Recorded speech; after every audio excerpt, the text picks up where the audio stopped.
Cool hat, huh?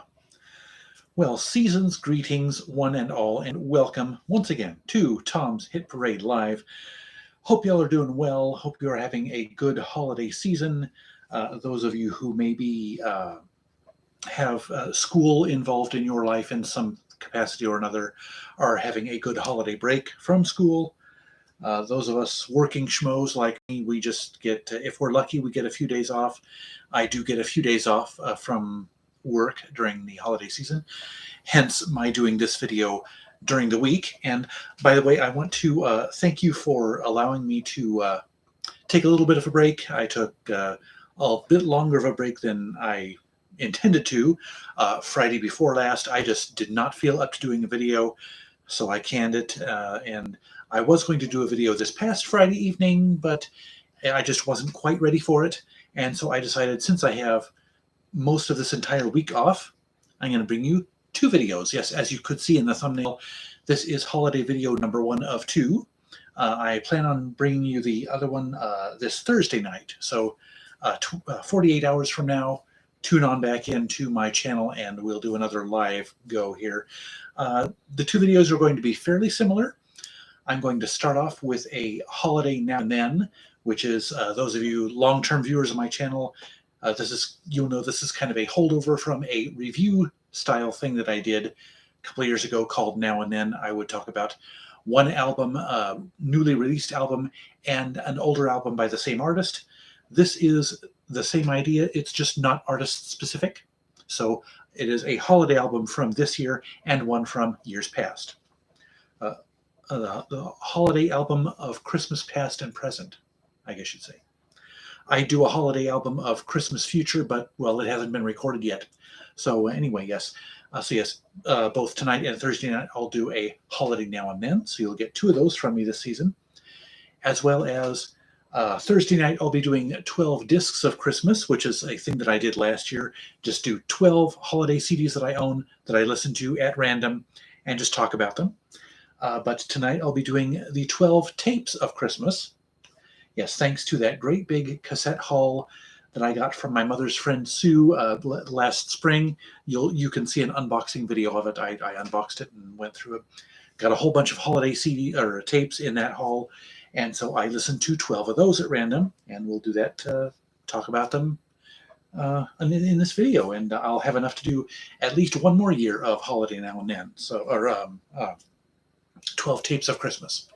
So anyway, and I'll also do a miscellaneous thing along with those 2 segments in this video. So tonight it will be a gift haul, I guess you'll say. I will explain the nature of it when we get to that. But first of all, as I get my notes ready here, let's do my holiday now and then. For now, we are talking about Darren Criss with A Very Darren Christmas. Criss, C-R-I-S-S, Christmas, get it? Very clever. So yes, here we go. I didn't know about this album until I saw it on the rack at Barnes & Noble about a month ago. And even though I'm not particularly a Glee fan, I just haven't been able to really get into it. I tried once, didn't quite stick. I'm going to try again because I actually did find the first 2 seasons on DVD at a thrift store for $1 a piece. So I figure might as well give it another go. But still, I knew I had to pick up this CD because I'm aware of how talented Darren Criss is. And, well, I'd be totally lying if I said his aesthetic attributes didn't have something to do with it.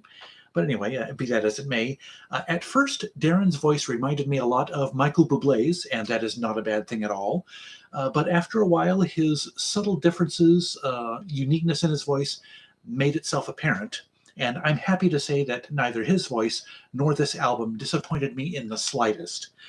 Oddly, what is perhaps the silliest song on this album is the one that scored me the most points.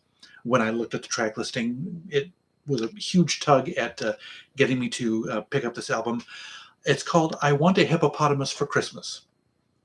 This was actually one of my late sister's favorite holiday songs. Darren Criss's vocal may not come anywhere close to the charm of Gayla Peavy's. She was 10 years old when she recorded it in 1953. a fact that will stun you when you hear how adorable it is. Seriously, go look up Gayla Peavy's version of I Want a Hippopotamus for Christmas. You will love it. It's just delightful. But I was delighted to see him do a rendition of that here. As I said, it scored lots of points for me. And it reminded me of my sister for one reason amongst others. Another thing that I saw in the track listing was, which was a clincher in my picking up the CD, was the Adam Lambert feature on Everybody's Waiting for the Man with the Bag, which is done in its original up-tempo swing rendition. And I was very impressed and entertained by Darren's vocal chemistry with Adam. They seemed to have a lot of fun doing this song together. I don't know if they had to record it each other's parts separately and remotely send them to each other, or if they were able to record it in person together, but it kind of sounds like they did in person. It just has that much chemistry between them. Now, the one, I think, original song on here that I was just okay with is called Drunk on Christmas. Now, I'm not a drinker, but then I'm also not a prude. I'm just a firm non-believer in the faulty assumption that you have to get drunk to enjoy yourself. That's just the one technicality, I guess you'd say, in the fact that I have that's a little problem with this song. Not a huge problem, as I said. It's just, the subject matter of getting drunk on Christmas. I don't know. That's just me. What can I say? But then I started thinking, if we take the song in a different meaning, instead of actually getting drunk on alcohol, perhaps getting drunk, figuratively speaking, on the holiday spirit, that makes it a little bit more benign. So I'm just kind of, in my head, I'm just taking it for that meaning. Be that as it may, however you want to take the song. And that's just me. But the traditional country arrangement and the harmonies with Lainey Wilson are completely delightful. That is just one of the most delightful songs on the album. I thought that a few of the other songs were originals, but on further explanation, that's not the case. Exploration, sorry. All those Christmas cliches, that's one of my favorites on the album, by the way, was actually recorded by an artist named Nancy Lamotte in 1994. I just assumed it was a Darren Criss original till I looked it up. And also the song Welcome Home is taken from the 50s musical Fanny. And the song St. Patrick's Day is a cover of a John Mayer song, which made me realize why it seemed vaguely familiar when I first listened to it. So yeah, sometimes as I said, sometimes I'm a bit slow on the uptake, but what can I say? Another of the highlights here is his cover of the Joni Mitchell song River.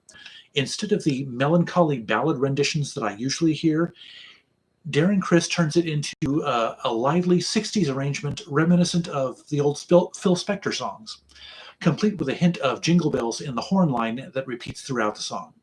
That is unquestionably one of my favorite tracks on the entire album. And as a last note, I'd like to mention two lyrical choices that Darren made on this album. I assume it was Darren that made the final call. One of them negative and one of them positive.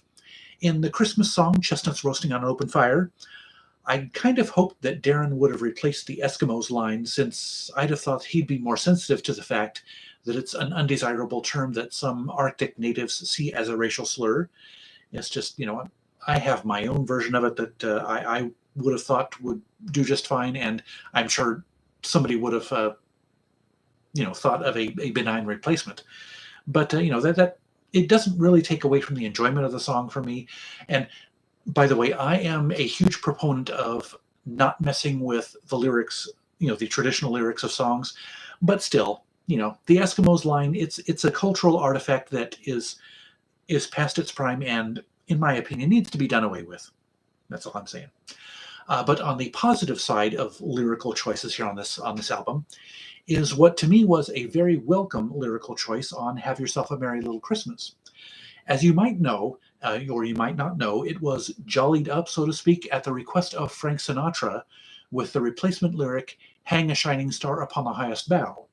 But the original version had a more wistful, melancholy kind of lyric, Until Then We'll Have to Muddle Through Somehow, which Darren sings on this version of the song. And in a way, with how our last two holiday seasons have had the shadow of COVID, the COVID pandemic looming over them, it feels more appropriate, just more timely to the season. As jolly as I love Christmas songs being, I just think that makes it much more appropriate to the season. It gives the song more atmosphere, in my opinion. But yes, as if it weren't clear enough by now, I am in love with this album. Someone's going to have to come up with a downright stupendous holiday album in the next 7 years to keep this one from topping my holiday albums of the decade list in 2029. That's all I'm saying. So yeah, Darren Criss, a very Darren Christmas. Don't pass up the opportunity to listen to this one. So water break here.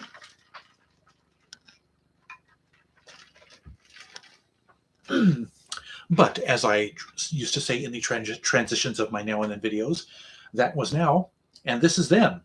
And speaking of my decade list of holiday albums, if I'd known about this one a year ago, it definitely would have made the top 3 of my holiday albums of the 2000s.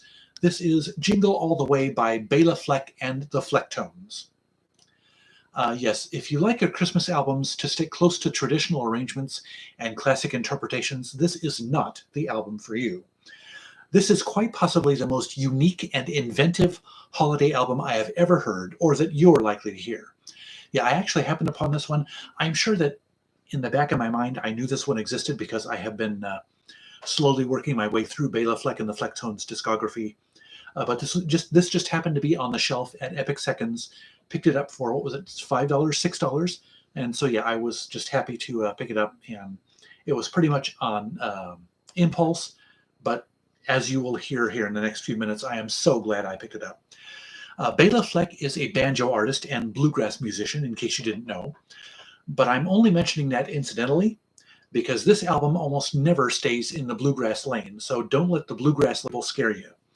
And Fleck totally shatters any preconceptions you might have about the banjo and what it can do, kind of like Jake Shimabukuro and the ukulele. The only straight-up bluegrass song here is their rendition of Sleigh Ride, which features an unbelievably fast banjo plucking by Fleck, and it also incidentally earned him a Grammy nomination for Best Country Instrumental Performance. I'm surprised it didn't earn him a Grammy for Best Bluegrass Instrumental Performance, but that's neither here nor there. The song Have Yourself a Merry Little Christmas gets playful near the end when, for a brief couple of moments, each note is played individually by a different instrument, which is very, very, very clever. And this is almost an entirely instrumental album, by the way. Just a few of the songs have any vocals at all, and they're all provided by a group of Tuvan musicians known for their throat singing. Yes, Tuvan throat singing on a Christmas album. Go figure. But that's the weird kind of stuff you're going to get from Béla Fleck and the Flecktones. If it turns you off at first, if that throat singing turns you off at first, track 1, Jingle Bells, is not sung in English. I'm not sure if it's a legit language or a form of scatting, but it's a lot of fun. But yes, as I said, if the third vocals turn you off at first, wait it out. Trust me. Because now, I had always heard that throat singing produces the sound of 2 notes at once, is how it's been described to me, which I never totally understood or appreciated until hearing the Jingle Bells reprise at the midpoint of this album. With all the music I've listened to in my life, this blew my mind. Okay, just look for, if this album is available on streaming, look for Jingle Bells reprise on this album. It'll blow you away if you're not familiar with Tuvan throat singing. Anyway, moving on here, The 12 Days of Christmas is by far the most adventurously executed song here. Not only is each verse or day performed in a different key and a different time signature, but when they do the countdown at the end of each verse, 8 maids a milking, 7 swans a swimming, etc., they recreate the time signature and key that each day was originally done in. So they skip around on all the time signatures and stuff at the end of every single verse of the song. And that right there is the best example of their instrumental talent. These guys are so nimble with, the time signatures and the tempos and the keys, and it just blew my mind. I mean, one song after another blew my mind on this album. And there's also a dose of classical music here, with a section of Bach's Christmas Oratorio, as well as the Dance of the Sugar Plum Fairies from the Nutcracker. It always tickles me to hear a classical piece performed with a banjo. It's just kind of fun. As well as a performance of the Hanukkah Waltz. I've mentioned before with Bare Naked Ladies, Bare Naked for the Holidays, that a Yuletide album that acknowledges holidays other than Christmas gets extra points in my book, and this one fits that bill. And then there's the medley that crams 7 Christmas standards into 5.5 minutes, sometimes playing more than one at a time. And again, another ingenious display of Béla Fleck and the Flecktones' talent. Since We Wish You a Merry Christmas begins, ends, and reappears several times within the piece, I think they missed the boat by not calling this one We Wish You a Medley Christmas, but that's just me. Anyway, do I need to go on about this album? There is something I love about holiday albums that either don't take themselves too seriously or show a playful affection toward their source material. And this one does both of those at various points during the album. It is just an outstanding holiday album.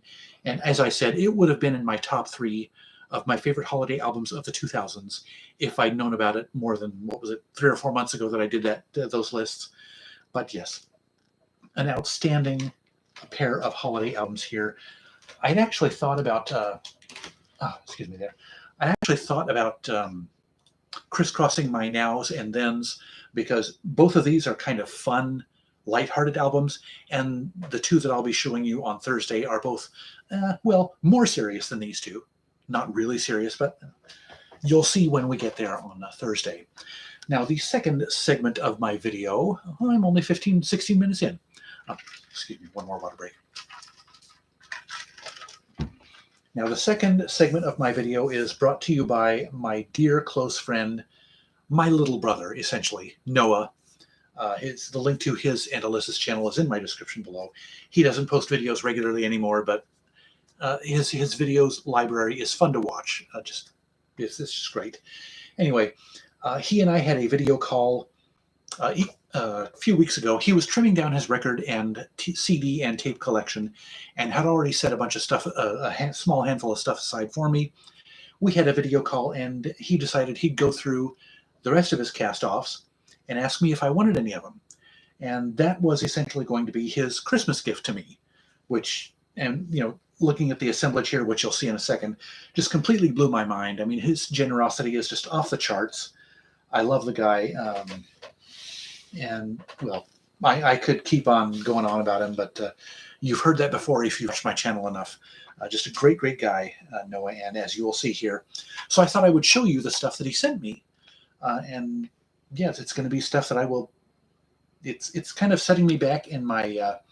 the progress that I made this year in my vinyl listening backlog, but hey, just the generosity of him, I gotta say, to me, it's not about the amount of money you spend on Christmas gifts. It's the heart and the intent and, the love that's packed in the box, I guess you'd say.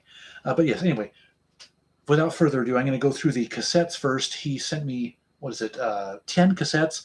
5 of them are Billy Joel titles here. Yes, I now have every Billy Joel album except his first 3 on cassette. I have every one except his first on CD, and I have one of his on vinyl. So I'm just lousy with Billy Joel right now. We have The Stranger and The Nylon Curtain, Turnstiles, Glass Houses, and one of my favorites. He and I did a video where we counted down our favorite Billy Joel albums, and I can't remember if I listed this one as my favorite or another one. An Innocent Man, his most popular Christmas album, or his most popular album. No, it's not a Christmas album. Get out of the Christmas mode here for a minute. But yes, this is, since this is a Christmas gift, it is related to holiday. That's why I'm doing it in my channel. He gave me 2 U2 cassettes. We have War, which I believe I already have on CD. I was going to check it after I unboxed the stuff, and I forgot to check. And this one I know I don't have, and that is Under a Blood Red Sky. They're live. Isn't it like half live and half studio, I think? I can't remember. And then another one, which is a very symbolic of our friendship. Hey there, little brother. And this one is really symbolic of our friendship because this was the first album review that we collaborated on between him and myself. 90125 by Yes. Sorry about the bright lights. You can barely see the cover on that. And then one that is a little bit atypical of what I listen to, but I mentioned in a video I believe it was a Portland Hall a couple months ago that I got a 2-disc greatest hits of theirs. Poison with their album Open Up and Say Ah. And Tom Petty and the Heartbreakers, Damn the Torpedoes. Isn't that what it is? Yes, Damn the Torpedoes. So, yes. And that's just the cassettes, okay? Just fasten your seatbelts with looking at the records here, okay? As I reposition stuff. Stand by, please. I've got a lot of ground to cover here. I've just got stuff all over my desk because I still have the 12 tapes of Christmas to go through. So I'm going to put my keyboard aside because I don't need it for a few minutes. And I'll set my records here on the keyboard tray. A multi-purpose work surface. Rhyme not intended. Anyway, there I go with my whimsical self again. Okay, move over a bit so you can still see my adorable face. We're starting off with two 12-inch singles here. We have the Eurythmics with There Must Be an Angel Playing With My Heart. Very nice. I'm a Eurythmics fan. I've recently collected 4 of their albums on CD. So the first representation of their stuff on vinyl that I have. And this one was the one, Noah was very, very amused by how giddy I was to hear that this was in the stack. Say, Say, Say by Paul McCartney and Michael Jackson. The song is very cheesy, but it is one of my not so guilty pleasures from the 80s. One of my favorite songs from the 80s. I don't know why, but hey, needless to say, I was like, when I heard that was in his stack of cast-offs. And these next two are LPs that I already have, but I went ahead and I'm actually going to keep these ones that Noah gave me, and I'm going to put the other two in the cast-offs stack to maybe sell to House of Records. We have Street Talk by Steve Perry, a classic album, classic 80s album, solo album by the Journey frontman. Lots of good songs from there.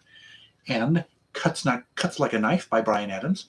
And interestingly, I didn't realize until I looked at the one that I had previously. I still have it. I haven't traded in yet, but the one that I had did not have Bryan Adams' name embossed on here, which you can see in the light, I hope. And that's because that one was a record club version, and they always took away all the little frills on the record club editions of things. So I thought that was kind of cool. So, and a couple of ones from the 70s coming up next here. Peter Frampton's album Frampton. I have Frampton Comes Alive on CD, which I actually got off the freebie shelf. Somebody actually put that in maybe the store was just so lousy with it that they didn't feel like taking on another used copy. But anyway, yes, Frampton. It has the original studio version of Baby I Love Your Way, which is in a medley with another song, Nassau. Don't think I've ever heard the studio album of that, a studio version of that. Maybe I have, I don't know. And we have Dr. Hook and the Medicine Show, Pleasure and Pain. This is one of their more successful albums. It has a few really good songs on here, Sharing the Night Together, as well as When You're in Love with a Beautiful Woman. I really like that song. It's just one of their better songs. Along with You Make My Pants Want to Get Up and Dance. I was happy to accept this one from him. Then we have one that I'm kind of questionable on the fence on whether I'm going to keep it or not, because it is a Clapton-related album. And yes, we all know what a wonderful guy Clapton's been lately. We have Derek and the Dominos live in concert, a 2 LP set.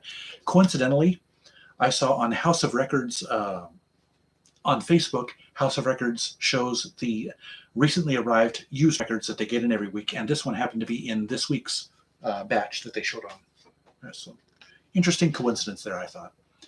Then we are getting back into the 80s stuff. We have Joan Jett and the Blackhearts. It's the great albums from this lot just keep coming. I mean, this is their album, I Love Rock and Roll, which has the title song on here, obviously. It also has a rendition of Little Drummer Boy, so I would assume that means this album was released in late fall or early winter. And it also has a cover of Crimson and Clover, the 60s song. So, yeah, that one I was very happy to get. And it's just, and we're not even halfway done here. This is one of the best lots ever. So, sorry if I'm running in all the great albums that I got, but I couldn't help but talk about how great Noah is.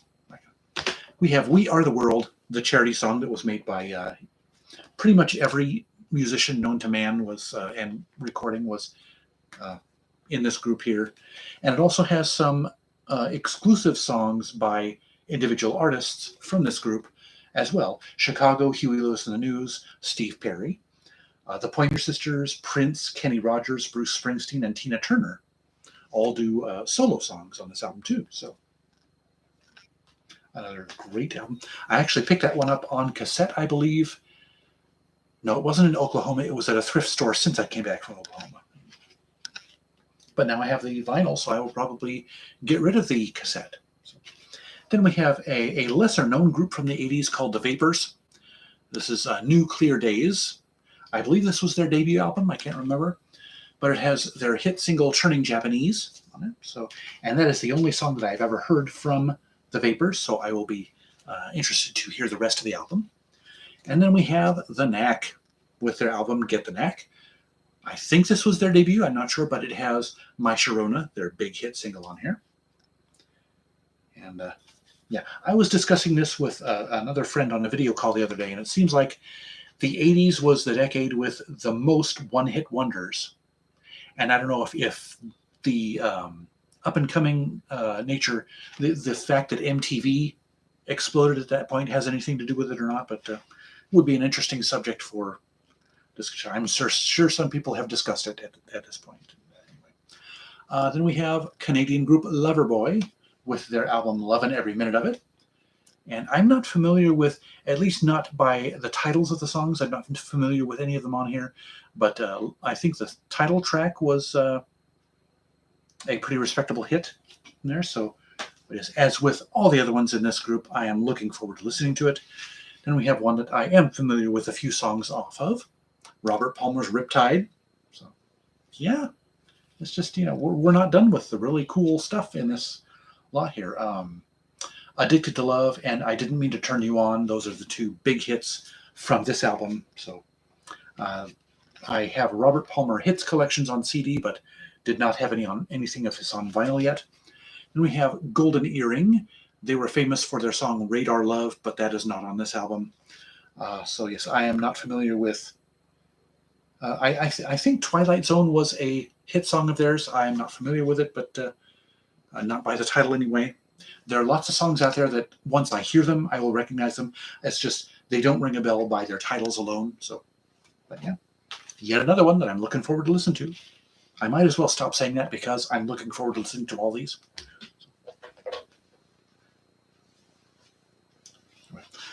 And then we have Berlin. They were famous for their song Take My Breath Away, which is from Top Gun, I believe.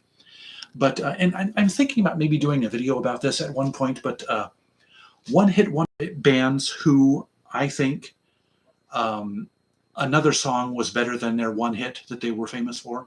And in that case, in the case of Berlin, the song The Metro fits that bill. That is such a great song. Check it out if you haven't yet. The Metro by Berlin. That is on this album here. So that's one reason I was very happy to get this album. Then we have a couple of artists that I got two albums from. First one being Aerosmith, Get Your Wings, as well as Rocks. These two are probably the ones that are in the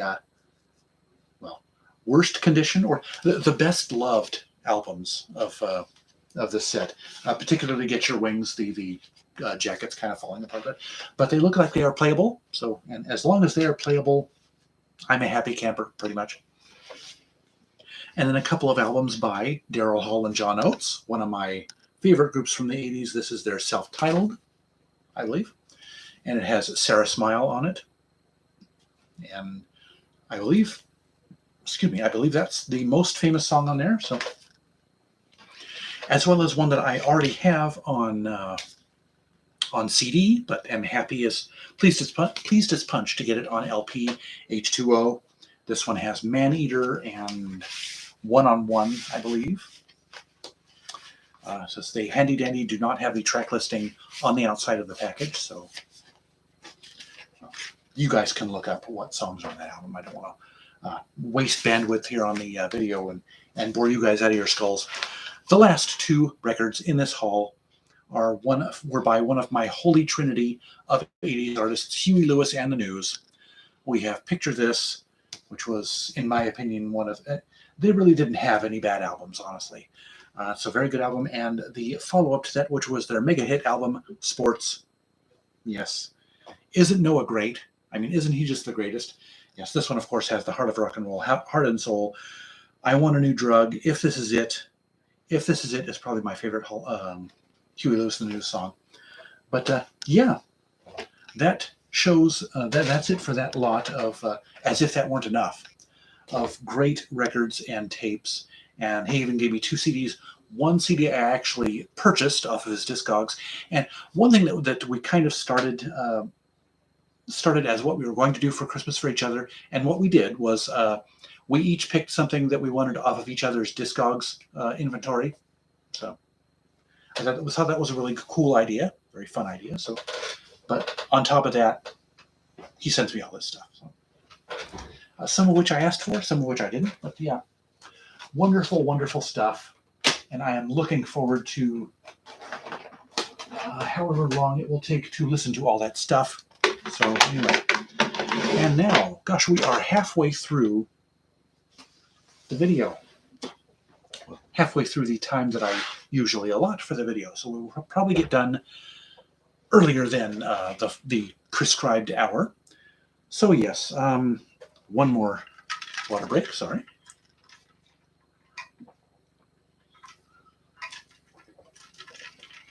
Staying hydrated is healthy for you. And now for my final segment of this video is my 12 tapes of Christmas. This, as I mentioned, is something I started last year with my 12 discs of Christmas. That I will continue this year. But since I got that huge cassette haul from my mom's friend Sue, I decided this will be the first of probably 2 or 3 years of the 12 tapes of Christmas, because I don't listen to holiday music until after Thanksgiving, so it's like I need to have a way to consume all this stuff so that it doesn't stay sitting in my not yet listened to pile and bug me for not getting it finished. So anyway, without further ado, in very rough order from the ones I like the least to the ones I like the most, just very, very sketchy order here. Here we present the 12 tapes of Christmas. On the first tape of Christmas that I played for me, I'm not going to sing it like I did in the first video. We have Kathie Lee Gifford. Yes, sorry the light is so bright.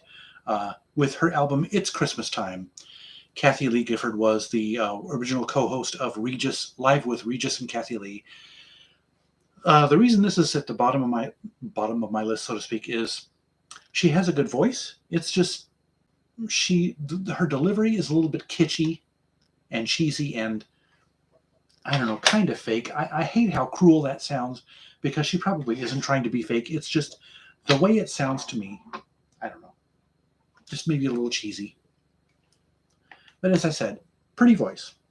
Next one is Wayne Newton with Christmas songs. Yeah, I just can't get over Wayne Newton's voice. He sings in such a high octave. That's what I'm trying to say. Such a high octave for a grown adult. That's, sorry, but that just turns me off. I don't know why. He has a decent voice. It just sounds weird. Then we have a jazz album, traditional jazz, Duke Ellington with Take the Holiday Train. And I'm not sure, this is kind of looks like a budget label, so I don't know if this was a compilation or not, but yeah, plenty of good old classic swing jazz renditions of Christmas songs. It's beginning to look a lot like Christmas. Sleigh Ride, Santa Claus is Coming to Town, Winter Wonderland, all the standards, and done in that chipper, fun swing jazz style. Excuse me. And then we have Lawrence Welk. Yes, Jingle Bells. Jingle a Bells.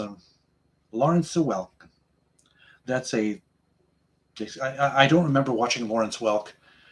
His show ended when I was a kid, but Stan Freberg does a great a parody of the Lawrence Welk show. It's a great, actually a 2-part recording. They say wonderful, wonderful. That's how he does the accent of Lawrence Welk. That's where the joke comes from. Anyway, Yes, he does a few medleys on here. He's a band leader, just so you know.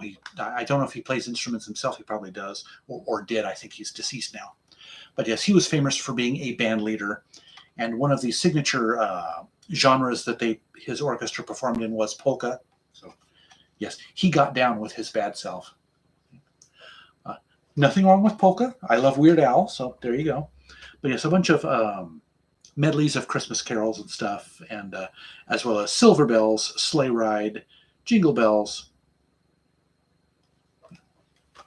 They're kitschy, cheesy, but still fun, you know. And then we have a favorite composer of mine, Henry Mancini, composer, instrumentalist, and band leader, with a Merry Mancini Christmas. All the Christmas staples are on here, performed in the Mancini easy listening / jazz style. Very good stuff. And then we're switching gears into country music. We have Alabama Christmas. Fortunately, they did not put the Confederate flag on the cover of this album.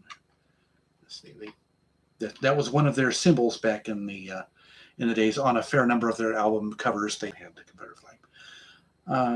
But yeah, fun stuff on here. Fun, country renditions of Christmas songs, and some originals here also. Santa Claus, I Still Believe in You, Joseph and Mary's Boy, Tonight is Christmas, Thistlehair, the Christmas Bear.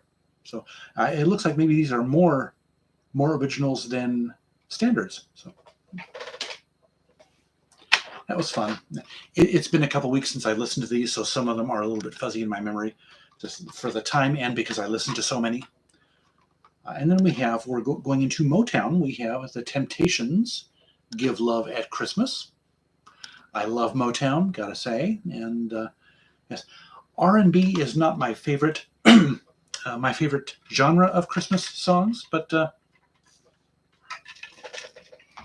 that applies more to contemporary R&B than classic R&B like Motown. You can't go wrong with Motown, really. And while we are in the is this Motown groove? They may not be a Motown band specifically, but Gladys Knight and the Pips, another the Christmas album is what it's called. The Night Before Christmas, Do You Hear What I Hear? The Christmas Song, Bless This House. They do Ave Maria in here, as well as a gospel medley. So good stuff. Then we have Roger Whittaker, and this guy, I don't think I've ever consciously listened to him until this tape. I've probably heard him at some point somewhere randomly, but I was impressed with what a nice, deep, rich baritone voice he has. It's actually very pleasant. It's kind of the kind of voice that you don't really hear much anymore. But of course, you don't hear there's not a lot of easy listening artists and stuff that really, really sound throwback. Most of them that are around now are, they follow the vein of Sinatra or, the well-established artists. But yeah, Roger Whittaker has kind of that deep, warm voice, just very, very appropriate for holiday songs. And then we got some jazz guitar for Christmas, a little bit something different here. Ottmar Liebert, I believe that's how you pronounce his name. Poets and Angels. And this was very, very nice. I believe, if memory recalls correctly, it's mostly Latin guitar or Spanish guitar flavored renditions.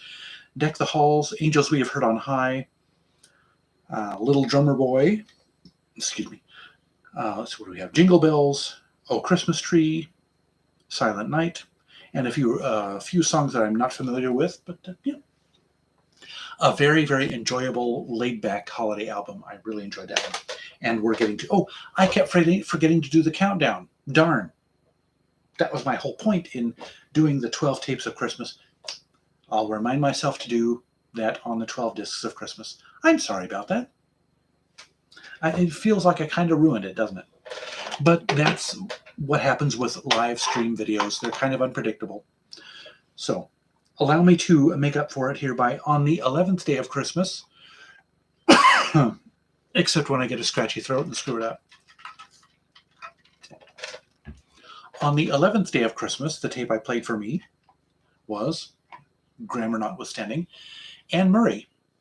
and her album Christmas Wishes. Anne Marie has a beautiful voice. I've not a huge fan of hers, but you know, she has a very pretty voice, kind of like Doris Day or Petula Clark. Just that very, very warm, classic voice. Winter Wonderland, Silver Bells, Joy to the World, Away in a Manger, Go Tell It on the Mountain, which was not on very many of the tapes that I listened to. So a somewhat uncommon title on holiday albums. And finally, I can't believe I messed up doing the days thing. Sorry. On the 12th day of Christmas, the tape that played by me was... I'm not doing very well with this video. Let me do that again. On the 12th day of Christmas, the tape I played for me was Johnny Mathis, Give Me Your Love for Christmas.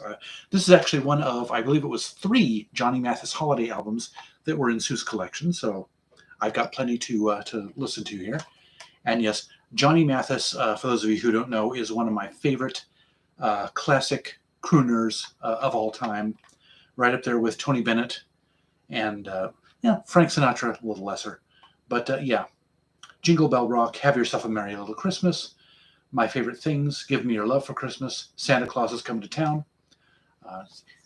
In a way, it's kind of pointless to just list off the track listing because Christmas albums, holiday albums tend to share a lot of songs in common, a lot of overlap on holiday albums. So, but yeah, well, aside from the fact that I kind of screwed up the days of Christmas countdown with my 12 tapes of Christmas, I thought it went well. So, translation, I screwed it up, but still, it was fun to at least show you the holiday albums that I have listened to over the this holiday season, and there's 12 more to come in the form of CDs. So, yeah.